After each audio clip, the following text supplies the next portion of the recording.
Hi, everybody. How are you doing today? I hope you're fine.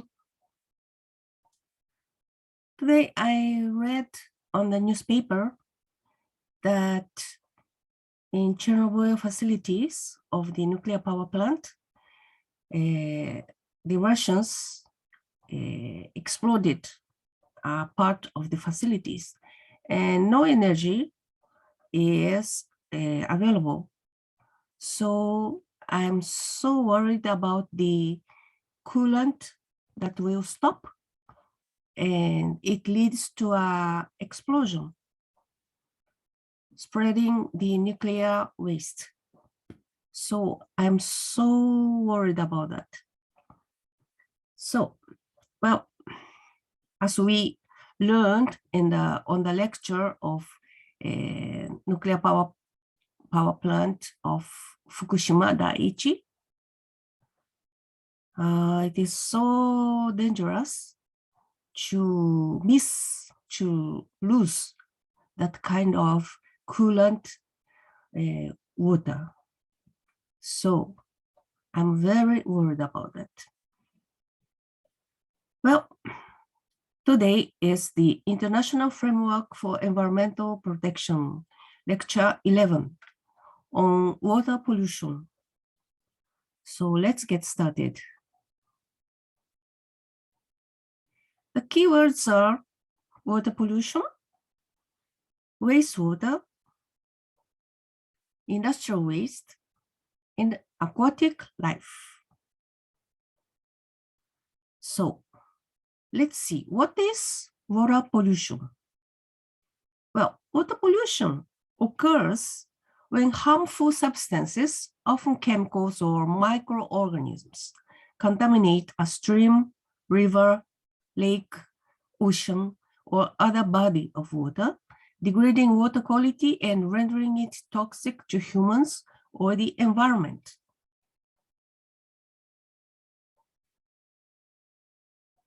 So nowadays we have so many horrifying facts.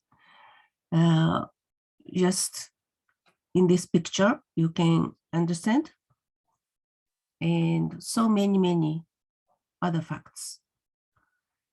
And 80% of the world's wastewater is dumped back into rivers, lakes, and oceans.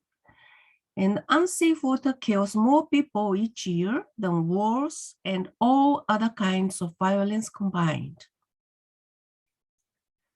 So, less than 1% of the Earth's fresh water is accessible for consumption. So that's why we have to take much care of this fresh water, that we have to use it. And water pollution is the release of substances into subsurface groundwater or into lakes, streams, rivers, estuaries, and oceans to the point where the substances interfere with beneficial use of the water or with the natural functioning of ecosystems. In addition to the release of substances such as chemicals or microorganisms, water pollution may also include the release of energy in the form of radioactivity or heat into bodies of water. And we have also sewage and other water pollutants.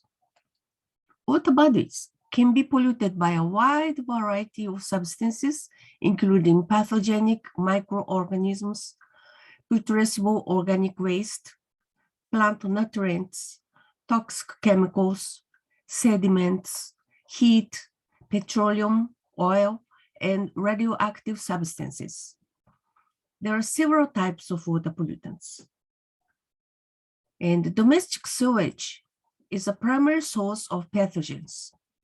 Pathogens is disease-causing microorganisms and putrescible organic substances. Because pathogens are excreted in feces, all sewage from cities and towns is likely to contain pathogens of some type, potentially presenting a direct threat to public health. And we have the domestic sewage treatment.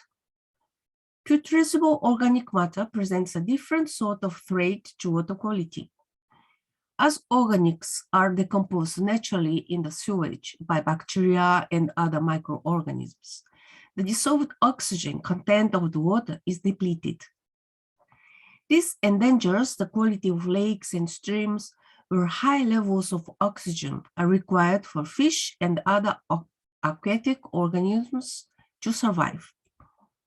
Sewage treatment processes reduce the levels of pathogens and organics in wastewater, but they do not eliminate them completely. Domestic sewage is also a major source of plant nutrients, mainly nitrates and phosphates.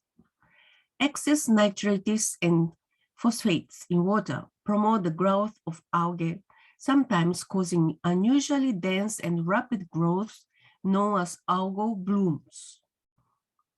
When the algae die, oxygen dissolved in the water declines because microorganisms use oxygen to digest algae during the process of decomposition. And as a result, we have the eutrophication. Anaerobic organisms. It means organisms that do not require oxygen to live. So these anaerobic organisms metabolize organic wastes, releasing gases such as methane and hydrogen sulfide, which are harmful to the aerobic forms of life. Aerobic is oxygen-requiring forms of life. The process by which a lake changes from a clean, clear condition with a relatively low concentration of dissolved nutrients and a balanced aquatic community to a nutrient-rich algae-filled state, and thence to an oxygen-deficient, waste-filled condition is called eutrophication. And eutrophication is a naturally occurring, slow, and inevitable process. However, when it is accelerated by human activity and water pollution, a phenomenon called cultural eutrophication, it can lead to the premature aging and death of a body of water. Now let's see about the toxic waste. Toxic waste is a kind of poisonous, radioactive, explosive, carcinogenic. Carcinogenic means causing cancer, mutagenic, causing damage to chromosomes, teratogenic, causing birth defects, or bioaccumulative, that is, increasing in concentration at the higher ends of food chains, waste. Sources of toxic chemicals include improperly disposed wastewater from industrial plants and chemical process facilities, as lead, mercury, chromium, as well as surface runoff containing pesticides used on agricultural areas and suburban lawns, as for example, chlordane, deodorant, heptachlor. This is the first page of the chemical or physical parameters of the guidelines for Canadian drinking water quality. This is a part of the summary table. For example, as a parameter, here we have aluminum and how much it is, the limit, none, and health effects. Ammonia, none. Antimony, 1997. This is the year that this limit was established. 0.006 milligram per liter. Health effects, microscopic changes in organs and tissues. Arsenic, 2006, 0.010 ALARA. Health effects, cancer, human carcinogen, neurological effects. Asbestos, 1989 and 2005. None. It was not written anything in this table, but I put none. It is extremely dangerous. None. It does cause mesothelioma, lung cancer. So it kills the person. And we also have atrazine 1993, 0.005, it's the limit. Development effects. Azinfos methyl 1989 to 2005, 0.02. Neurological effects. Barium 2020, 2.0 milligram per liter.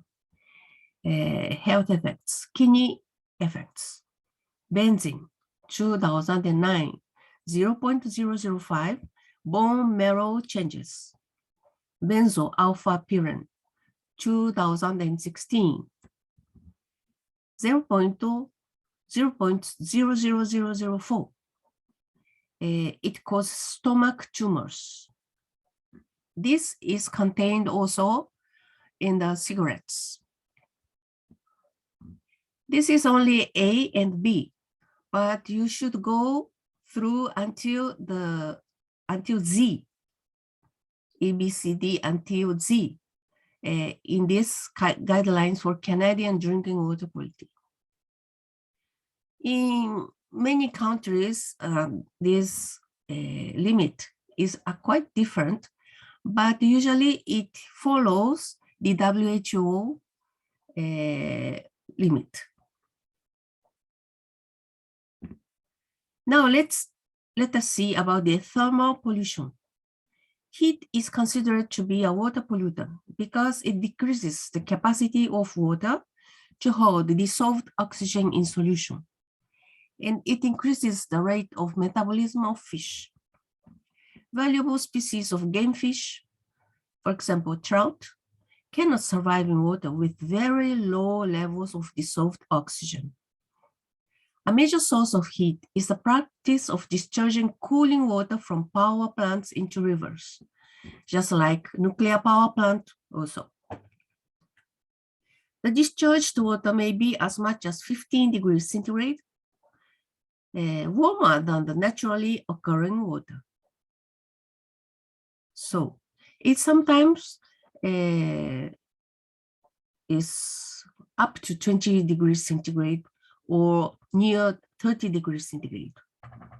So in Japan, almost all the nuclear power plant is constructed by the ocean. And sometimes during a whole year, we can see the jellyfish that are accumulating at the bottom of the nuclear power plant site, because there are so many hot water discharged. These are the coolant water from the sea, and it is the thermal pollution. We also have the petroleum pollution, oil pollution, as we saw on the lectures on the water ocean pollution. Petroleum pollution occurs when oil from roads and parking lots is carried in surface runoff into water bodies. Accidental oil spills are also a source of oil pollution, as in the devastating spills from the tanker Exxon Valdez, as we saw on the previous lecture, which released more than 260,000 barrels in Alaska's Prince William Sound in 1989. And from the Deepwater Horizon oil rig, we also saw this, which released more than 4 million barrels of oil into the Gulf of Mexico in 2010. And oil slicks eventually move towards shore, harming aquatic life and damaging recreation areas. And let's see again about this water pollution. Groundwater. Groundwater is water contained in underground geologic formations called aquifers, and it is a source of drinking water for many people. About half the people in the United States depend on groundwater for their domestic water supply. Although groundwater may appear crystal clear due to the natural filtration that occurs as it flows slowly through layers of soil, it may still be polluted by dissolved chemicals and by bacteria and viruses. Sources of chemical contaminants include poorly designed or poorly maintained subsurface sewage disposal systems, for example, septic tanks, industrial waste disposed of in improperly lined or unlined landfills or lagoons, leachates from unlined municipal refuse landfills, mining and petroleum production, and leaking underground storage tanks below gasoline service stations. In coastal areas, increasing withdrawal of groundwater due to urbanization and industrialization can cause saltwater intrusion. As the water table drops, seawater is drawn into wells.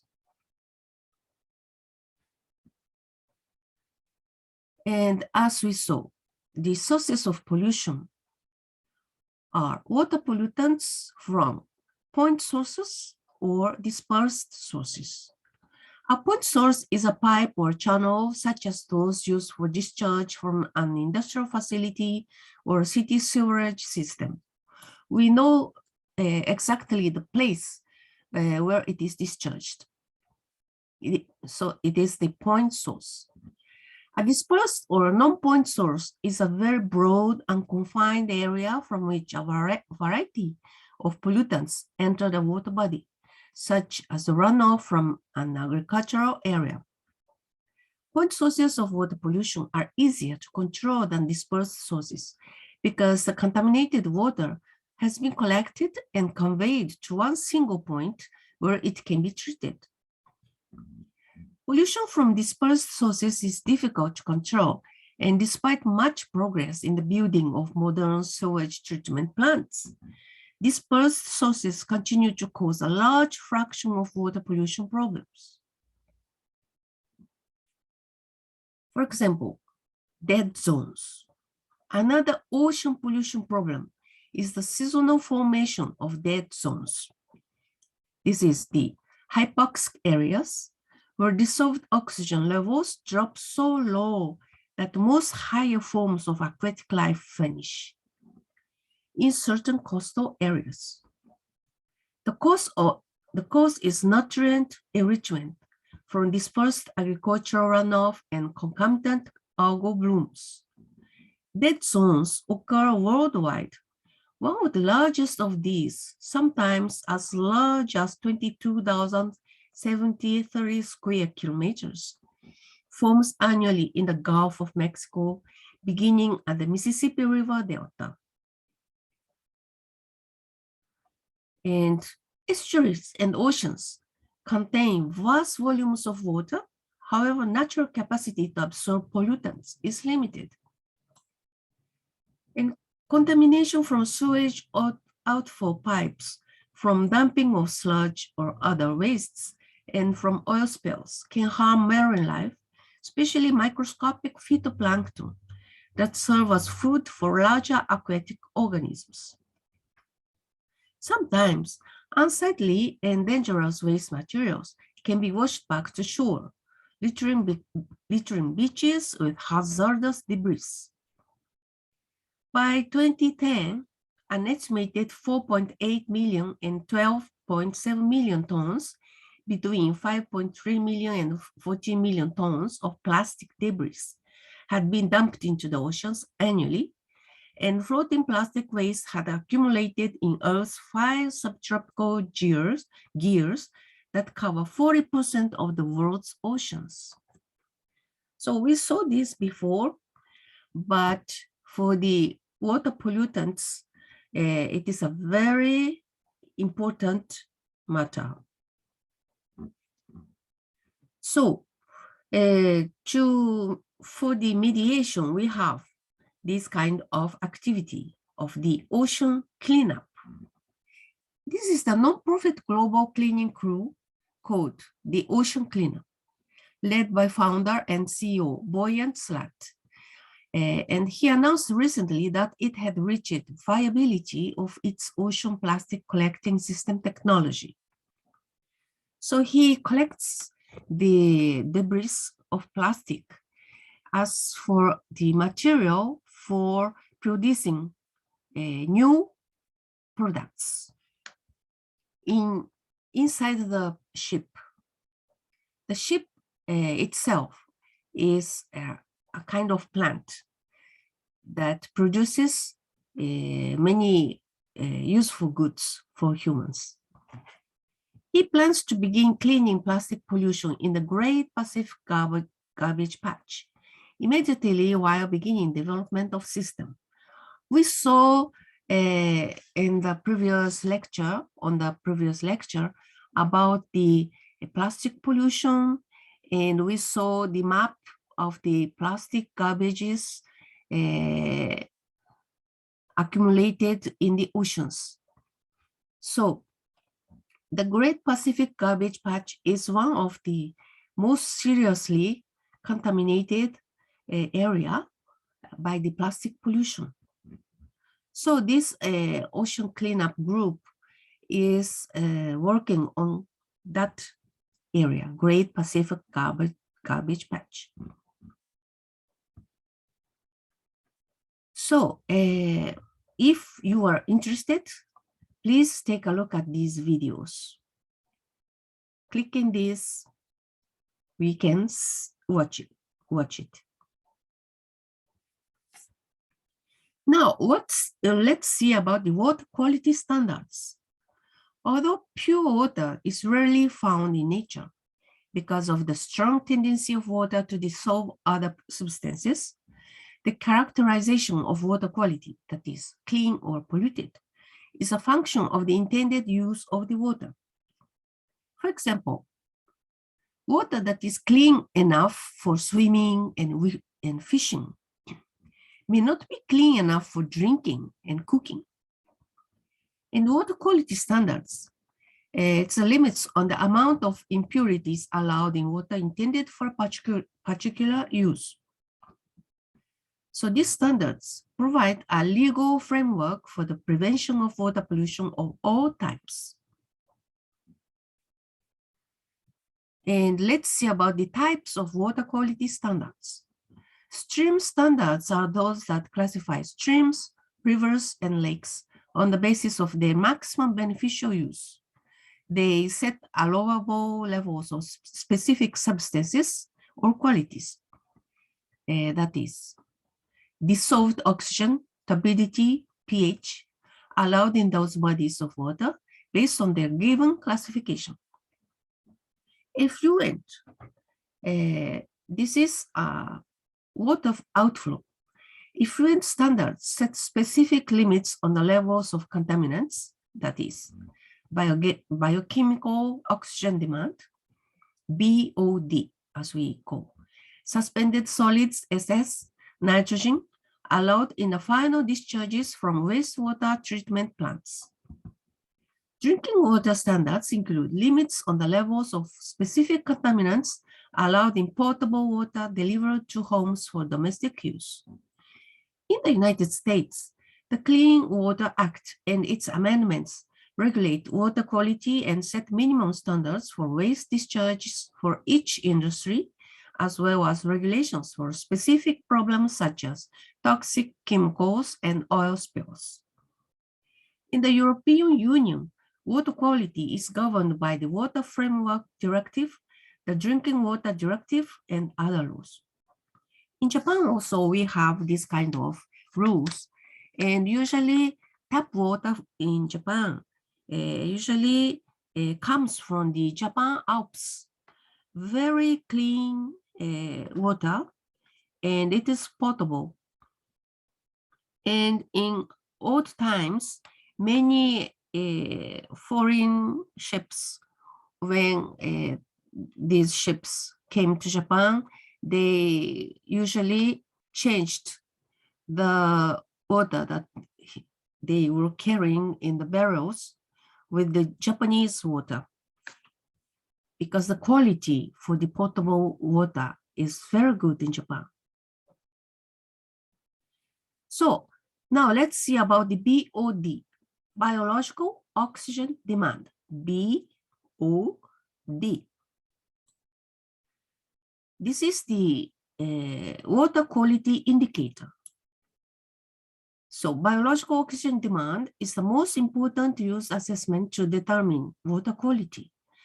It's a measurement unit and stands for the needed amount of oxygen by aerobic biological organisms to break down organic matter. The biochemical process of BOD removal can be described with the equation organic matter plus oxygen is converted into carbon dioxide plus H2O, water.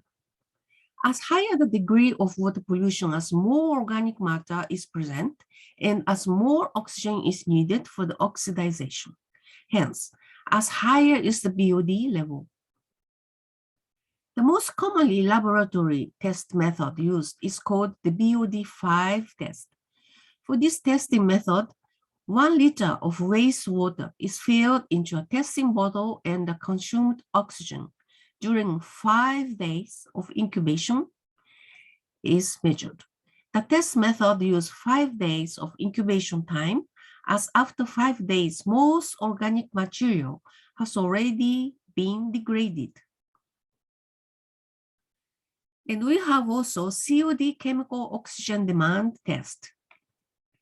In environmental chemistry, the chemical oxygen demand, COD, is an indicative measure of the amount of oxygen that can be consumed by reactions in a measured solution. It is commonly expressed in mass of oxygen consumed over volume of solution, which in SI units is milligrams per liter. A COD test can be used to easily quantify the amount of organics in water. The most common application of COD is in quantifying the amount of oxidizable pollutants found in surface water, that is, lakes and rivers, or wastewater. COD is useful in terms of water quality by providing a metric to determine the effect an effluent will have on the receiving body, much like biochemical oxygen demand, BOD, as we saw before. So now let's see about the COD test. Chemical oxygen demand is an indicator of water pollution. It is used to measure the content of organic matter of wastewater, both biodegradable and non-biodegradable. The basis for the COD test is that nearly all organic compounds can be fully oxidized to carbon dioxide with a strong oxidizing agent under acidic conditions. The amount of oxygen required to oxidize an organic compound to carbon dioxide, ammonia, and water is tested in 2-hour process. Mixing of potassium dichromate and catalysts. The International Organization for Standardization describes a standard method for measuring chemical oxygen demand in ISO 6060. So now let's see about the results of typical BOD and COD levels. In Japan, BOD must have the limit for 160 milligram per liter, in average 120 milligrams per liter per day, and COD 160 milligrams per liter. In the United States, it's a little bit increased. BOD is 300 milligrams per liter. In European, BOD is far more bigger, 600 milligrams per liter. In Japan, it is more severe limit. Moderately polluted must be 2 to 8 milligrams per liter. So now let's see about the methods of the water quality test. The test sample is continuously agitated under the absence of light, and the sensor measures the decline of pressure caused by oxygen consumption. Typical values for BOD levels are 2 to 8 milligrams per liter in moderately polluted rivers. In comparison, untreated sewage in the US has a BOD level of about 300 milligrams per liter, whereas European sewage averages around 600 milligrams per liter. The lower BOD level in the United States are caused by a greater water use per capita. Wastewater treatment plants use different technologies to increase BOD removal significantly. One common method is to increase the amount of biological organisms by providing more surface area for attached growth. Few media plastic blocks consist of corrugated sheets and ensure good water and air mixing to supply the biological organisms with nutrients and oxygen. Each field media block can provide up to 250 square meter surface area for attached growth. Now, let us see about the categories of water pollution. We categorize for groundwater, surface water, and ocean water. For the groundwater, well, groundwater is the water that seeps into the cracks, crevices, and pores of the earth when it rains. This is the only source of fresh water in some rural areas. It can get polluted from pesticides and insecticides. Groundwater can spread contamination to rivers, lakes, and oceans. And for the surface water, 70% of the Earth's surface is water which fills rivers, oceans, and lakes. And ocean water, 80% of ocean pollution is originated on land. The ocean absorbs about 1/4 of man-made carbon emissions.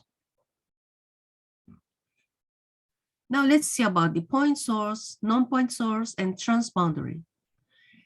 Point source pollution, as we saw before, is a type that originates from a single source.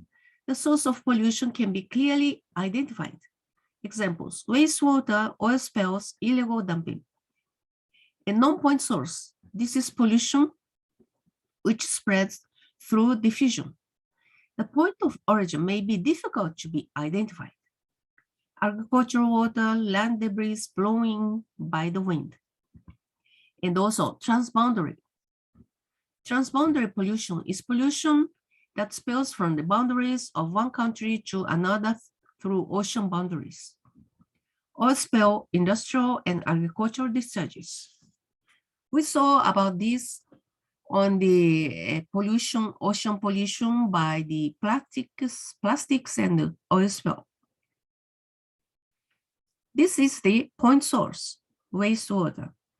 Industries produce a huge amount of waste which contains toxic chemicals and pollutants, which can cause air pollution and damage to us and our environment. They contain pollutants such as lead, mercury, sulfur, asbestos, nitrates, and many other harmful chemicals. Many industries do not have a proper waste management system and drain the waste in the fresh water, which goes into rivers, canals, and later into the sea. The toxic chemicals have the capability to change the color of water, increase the number of minerals, also known as eutrophication, change the temperature of water, and pose a serious hazard to water organisms.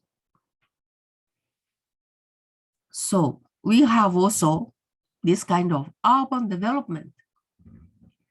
As the population has grown, so has the demand for housing, food, and cloth.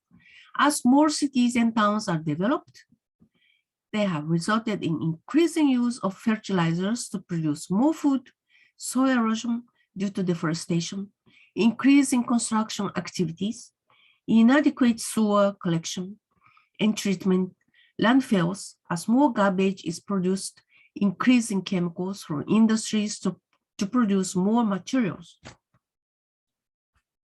This picture, for example, can you imagine how many toilets are in those buildings? For each floor, for example, we can have dozens of toilets because those are the big buildings. So multiply these toilets by how many stairs these buildings have. It is stunning. So whenever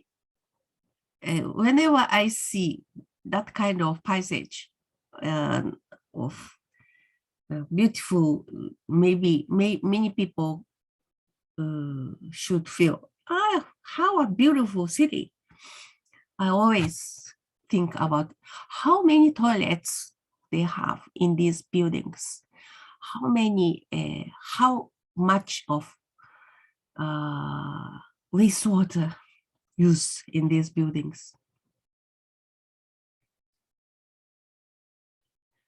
So this is the sewage and wastewater. The sewage and wastewater that is produced by each household is chemically treated and released into the sea with fresh water. The sewage water carries harmful bacteria and chemicals that can cause serious health problems. Pathogens are known as a common water pollutant.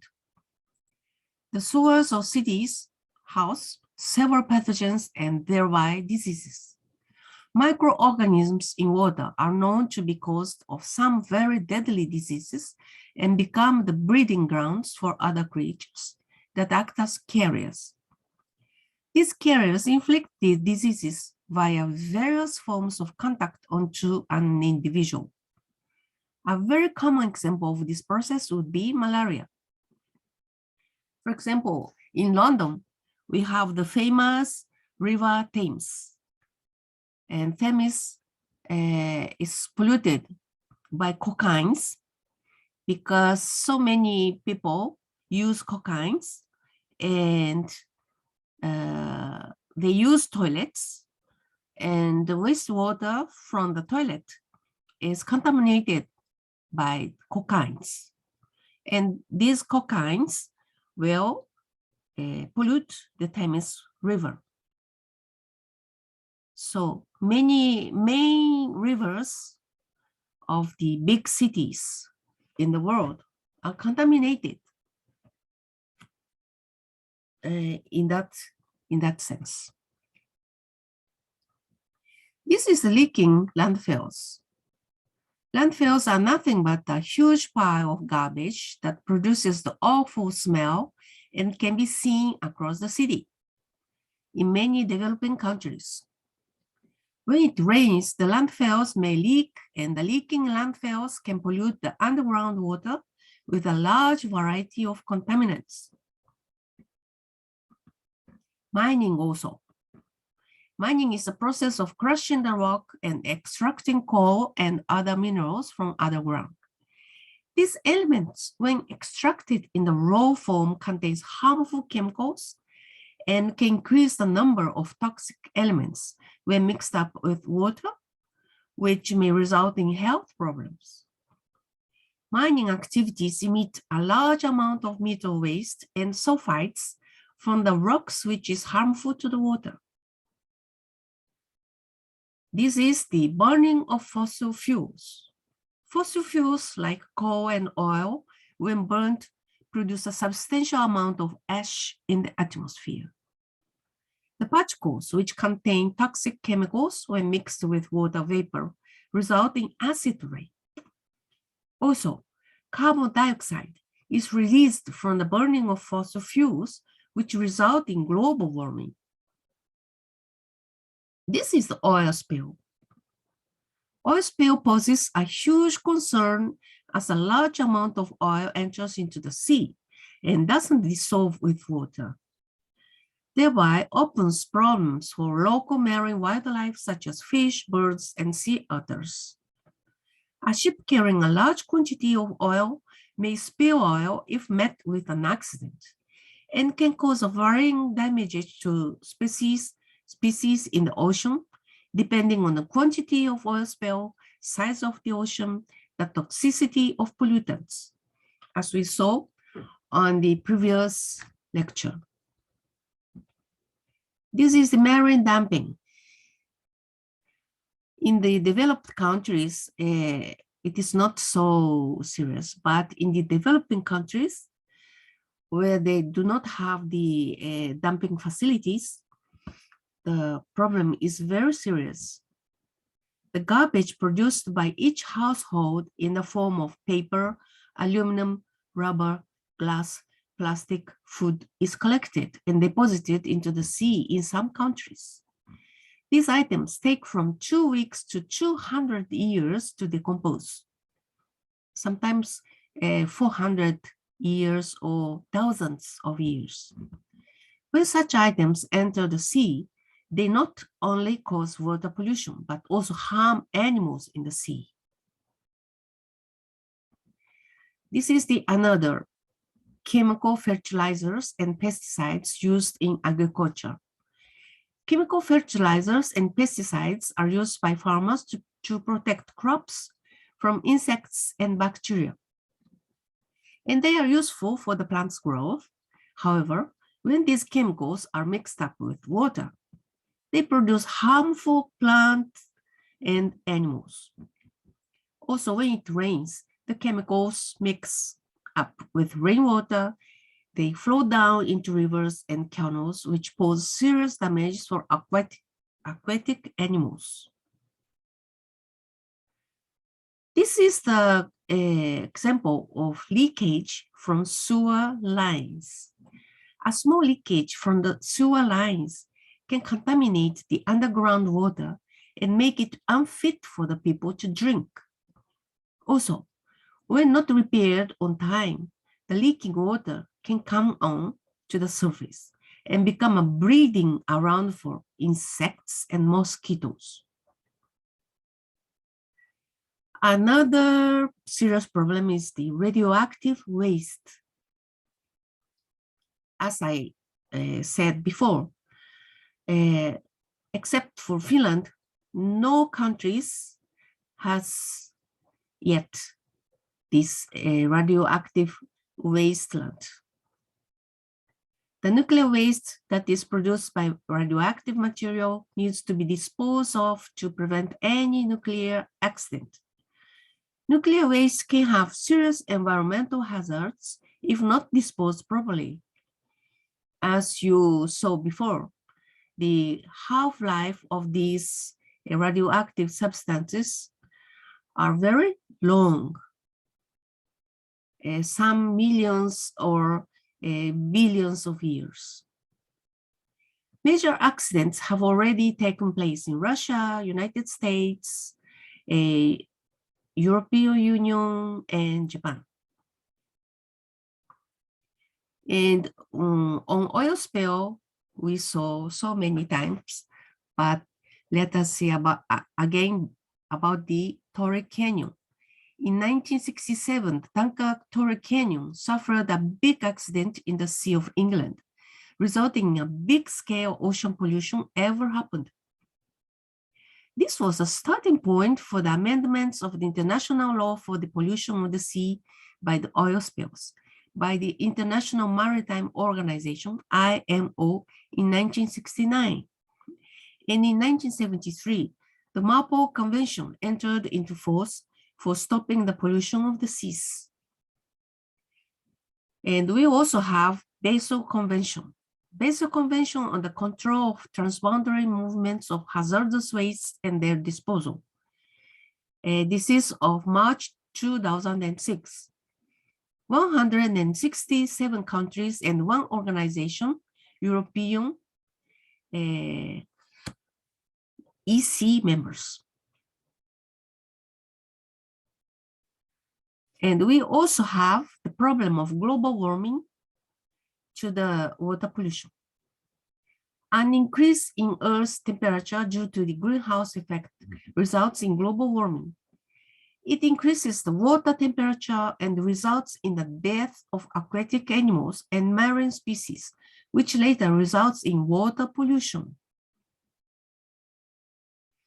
And now, let's see about the influence of polluted water on human health. Polluted water causes illness and also death. It caused 1.8 million deaths in 2015. Unsafe water makes about 1 billion people ill every year in the world. Diseases spread by unsafe water are cholera, giardia, and typhoid.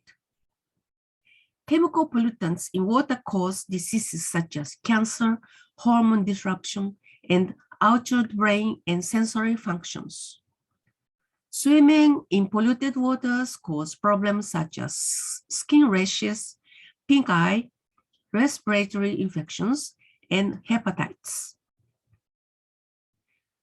This is the result of the eutrophication on the environment. Healthy ecosystems rely on a complex web of animals, plants, bacteria, and fungi, which interact with each other in order to survive. Any harm done to a single element will cause harmful effects on the entire ecosystem. And eutrophication, this. Excess nutrients in the water stimulates plant and algae growth on the surface of the water, which prevents oxygen from penetrating through and suffocates plants and animals. And also, chemicals from industrial wastewater contaminates aquatic life, reducing an organism's lifespan and ability to reproduce. Humans who consume these aquatic species also suffer from conditions, as in the case of the Minamata disease, as we saw before. Marine debris such as plastics and other waste items strangle, suffocate, and starve animals. Ocean acidification is making it difficult for shellfish and coral to survive. Ocean acidification is a result of the global warming. These are the suffocated animals, marine animals, by the plastics. And now let us see what is happening in Antarctica, the pollution in Antarctica. The levels of pollutants in Antarctica are in general lower than elsewhere in the world. This applies to those in the air, water, sediments, animals, and plants, and is primarily because there is less industry and farming in the southern hemisphere. Because the pollutant problem has so far not been regarded as significant in Antarctica, there is no overall monitoring program for pollutants here. There are currently few investigations of levels of pollutants in the Antarctic marine food chain. The Antarctic Peninsula and Ross Bay are the two most investigated areas. Conditions in Antarctica are important for how the pollutants are taken up in the environment and dispersed and the types of effects they may have. Antarctica is cold, has little precipitation, no industry, and only a few human settlements. The pollutants present in the Antarctic are therefore chiefly transported from far away in the atmosphere or by ocean currents and accumulate in ice and snow. The emission of pollutants like chlorofluorocarbons, CFCs, has been of greatest significance in the Antarctic because they have contributed strongly to the depletion of the ozone layer over the continent. This, in turn, has had consequences for animal and plant life, which has been exposed to radiation. Some years ago, the ozone hole size was double of the Antarctica. Now it is diminishing, but every year during the summer, the ozone hole spreads, and then in October, it will vanish. And it happens repeatedly every year. And every year, the ozone hole area is becoming smaller. This is because of the Montreal Protocol. Now let's see on the northern part of the Earth, pollution in the Arctic. Polar bears are living there. And traces of pollutants are found throughout the Arctic environment, in air, soil, sediment, snow, sea ice, and glaciers. And seawater and freshwater, birds, mammals, and people. In many ways, the Arctic acts as an indicator region for known and new pollutants. Researchers and authorities are concerned about high concentrations of certain types of pollutants measured in the Arctic. Because in the Arctic, as the Earth rotates, and many pollutants can accumulate in the Arctic pole. And especially PCB, polychlorinated biphenyl values from air measurements at the Zeppelin station in Ny-Ålesund in Svalbard show higher levels than at corresponding stations in Canada, suggesting that the European Arctic receives more PCB than the North American Arctic. The PCB levels in polar bears in Svalbard are 2 to 6 times higher than in polar bears from Alaska and Canada. The polar bear also has higher levels of certain kinds of brominated flame retardants. Scientists have also found a number of new pollutants, like various types of brominated and fluorinated substances in the air in Svalbard. So, as a top predator in the marine food web, polar bears are exposed to high levels of contaminants, especially the persistent organic pollutants, as we saw in the previous lecture, POPs. These are slowly degradable contaminants, which are stored in fat and increase in concentration up the food chain. Effects from persistent organic pollutants have been demonstrated on the hormone, vitamin, enzyme, and immune systems of polar bears. This is a stress factor which may pose a threat to the population in Svalbard.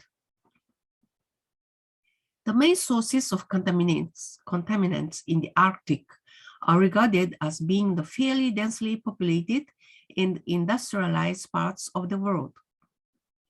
The substances are transported to the Arctic in the atmosphere and by ocean currents, and also by rivers and ice in the Arctic.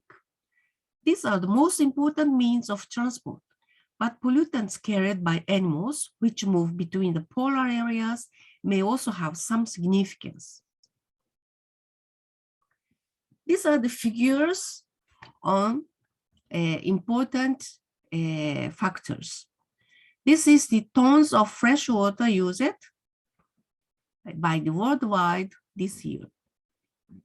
This is the people without access to sewage systems. This is the liters of water you have used.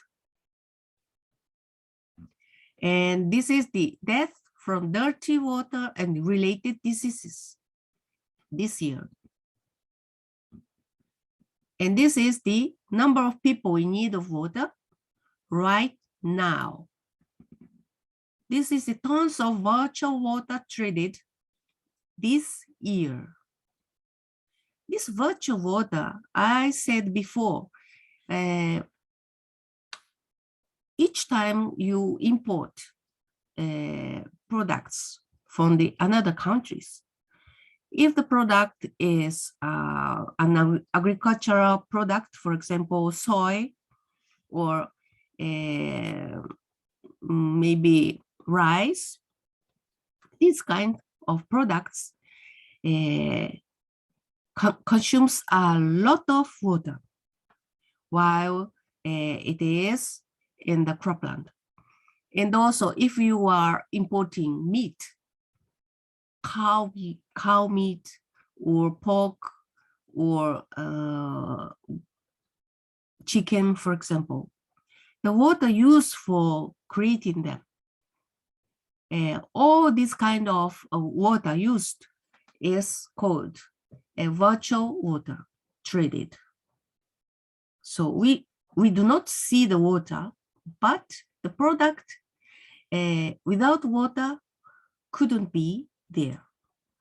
So this virtual water is also very important figure, very big amount of water. And these is the tons of water used for our consumption this year. And this is the tons of groundwater being polluted this year.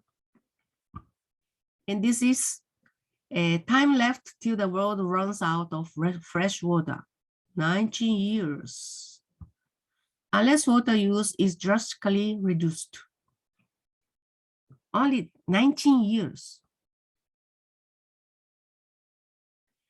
This is another figure. 50 Olympic swimming pools every second. So every year we use a massive 4.3 trillion cubic meters of fresh water. It is comparable to if everyone on the planet drinks over 4 glasses of water every single minute. And what is the water used for? The world freshwater use is roughly agriculture 70%, industry 20%, domestic or household use 10%. And what is really used for? Top water consuming agricultural products, water used for 1 kilogram of the product. The virtual water traded. For example, chocolate. For 1 kilogram of the product, 1 kilogram of chocolate, 24,000 liters of water are needed. Coffee beans, 21,000 liters. Beef, 1 kilogram of beef, 15,500 liters. Sheep and goat meat, 8,800 liters. Pig meat, 6,000 liters. Cereals, 1,600 liters. Fruit, 1,000 liters. Vegetables, 300 liters. Consumer products, car, 67,500 liters. Leather shoes, 13,700 liters. Smartphone, 12,100 liters. Cotton bed sheet, 10,700 liters. Jeans, 8,000 liters. Cotton t-shirts, 2,500 liters. So we do not feel, but we are using so much water for everything we do. So let's see about another figures. 47% coral reefs are left right now. 47%. The whole world, the whole earth. This is a figure for tons of seafood produced globally this year. And this is the tons of plastic waste dumped in oceans this year. This is the tons of discarded fish without eating this year. This is the 27 years time left to the end of seafood. 29 years, time left until there is more plastic than fish in world's oceans.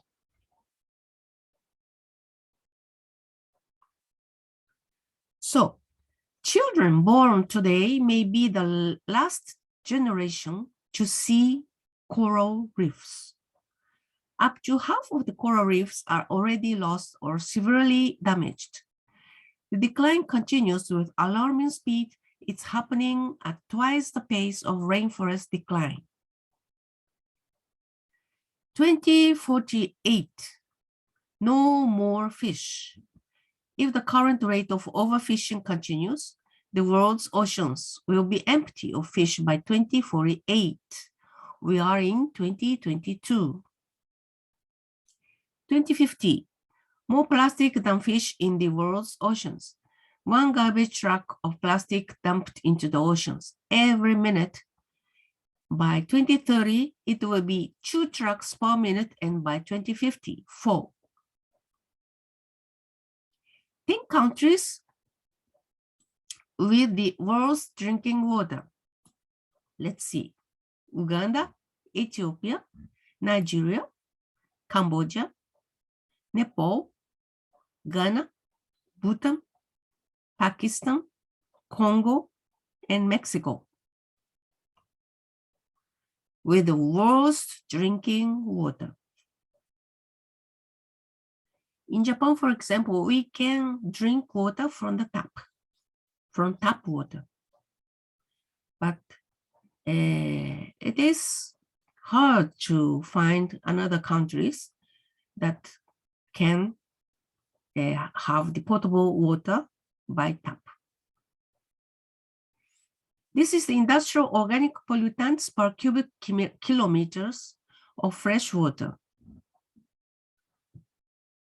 This is Israel, well, with 27 tons per cubic meter. This is in 2001. And then Jordan, Tunisia, Algeria, Czech Republic, Morocco, Denmark, Poland, South Korea, Ukraine, it is in war now, South Africa, Republic of Macedonia, Japan, with 4.27 tons per cubic kilometer in 2001. Then is China, Spain, Egypt, United Kingdom, and among the high-income OECD countries average, we have 3.3 tons per cubic kilometers in 2001.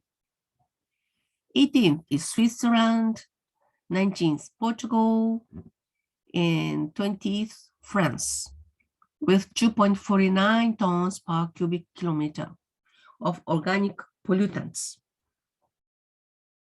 So many countries are having the pollutants, organic pollutants in the water. This is the Ocean Health Index top 10 countries. Russia, Australian Southern Ocean Territories, Australian Tropical Territories, Australia, British Pacific Territories, Pitcairn, Namibia, French Polynesia, Jordan, Canada, and French Southern Ocean Territories.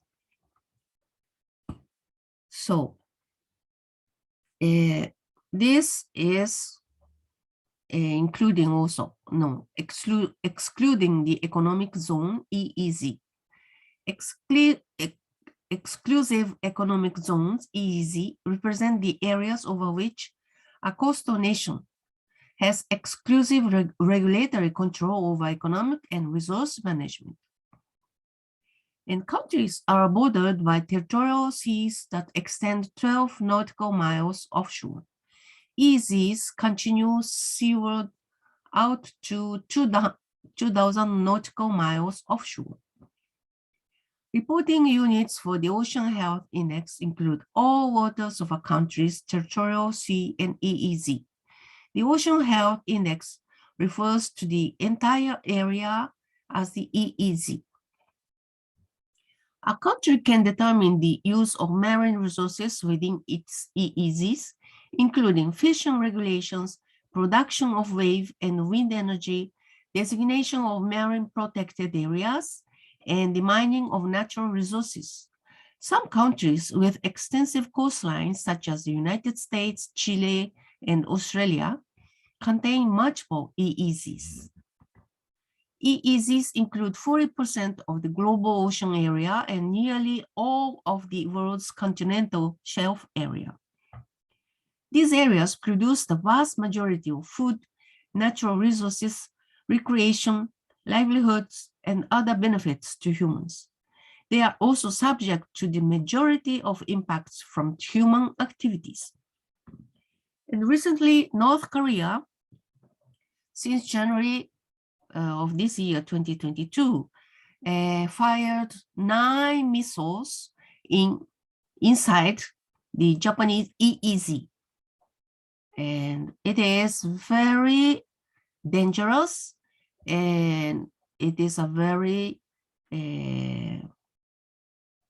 harsh activity. So let's see the continuation of the Ocean Health Index, bottom 10. The worst: Benin, Democratic Republic of the Congo, Nigeria, Iraq, Togo, Ghana, Haiti, Bosnia and Herzegovina, Ivory Coast, and India.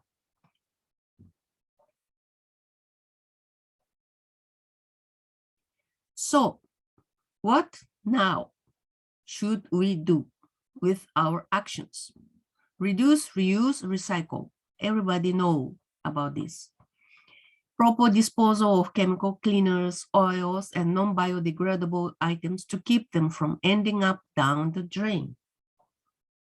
Maintain your vehicle so it doesn't leak oil, antifreeze, or coolant. Avoid using pesticides for home gardens and yurts. Make sure to pick up after animal waste if pets are owned. Let's shorten the time of showers. Avoid using single-use plastics as much as possible. Carry a bottle of water with you wherever you go. Do not pour fat from cooking or any other type of fat, oil, or grease down the sink. Keep a fat jar under the sink to collect the fat and discard it in the solid waste when full. Do not dispose of household chemicals or cleaning agents down the sink or toilet. Do not flush pills, liquid, or powder medications or drugs down the toilet. It must be discarded as a solid waste. With our actions, avoid using the toilet as a waste basket. Most tissues, wrappers, dust cloths, and other paper goods should be properly discarded in a waste basket. But in Japan, the toilet paper is thrown in the toilet, not in the basket, waste basket. So it is so difficult to change these habits. Avoid using a garbage disposal. Keep solid waste solid. Make a compost pile from vegetable scraps. Install a water-efficient toilet instead of using so much water. Run the dishwasher or clothes washer only when you have a full load. This conserves electricity and water.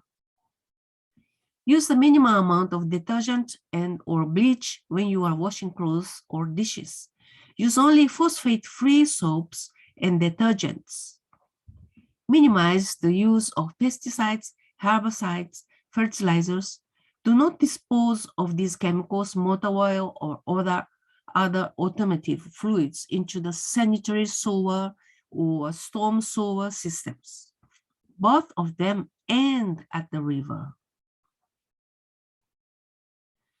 And now let's see about the environment program of the United Nations. The Global Program of Action for the Protection of the Marine Environment from Land-Based Activity concentrates on the regulation and reduction of wastewater, marine litter, and nutrient loading. The GEMS, the Global Environment Monitoring System for Freshwater / Water Program, supports countries in monitoring and reporting on water quality.